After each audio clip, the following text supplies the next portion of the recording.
إن الذين آمنوا والذين هادوا والنصارى والصابئين من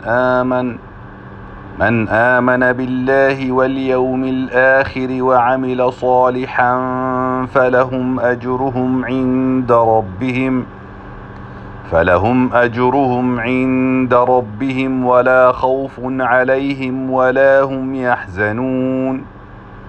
وإذ أخذنا ميثاقكم ورفعنا فوقكم الطور خذوا ما آتيناكم بقوة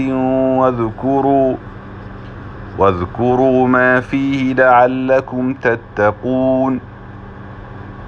ثم توليتم من بعد ذلك فلولا فضل الله عليكم ورحمته لكنتم من الخاسرين.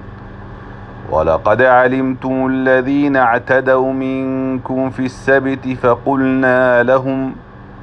فقلنا لهم كونوا قردة خاسئين فجعلناها نكالا لما بين يديها وما خلفها وموعظة للمتقين.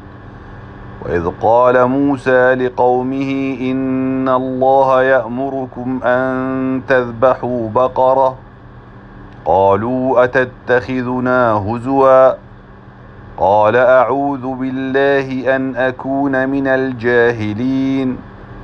قالوا ادع لنا ربك يبين لنا ما هي قال إنه يقول إنها بقرة لا فارض ولا بكر عوان بين ذلك فافعلوا ما تؤمرون.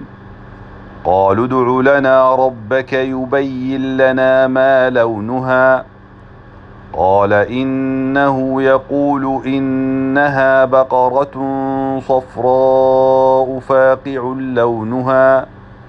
فاقع لونها تسر الناظرين.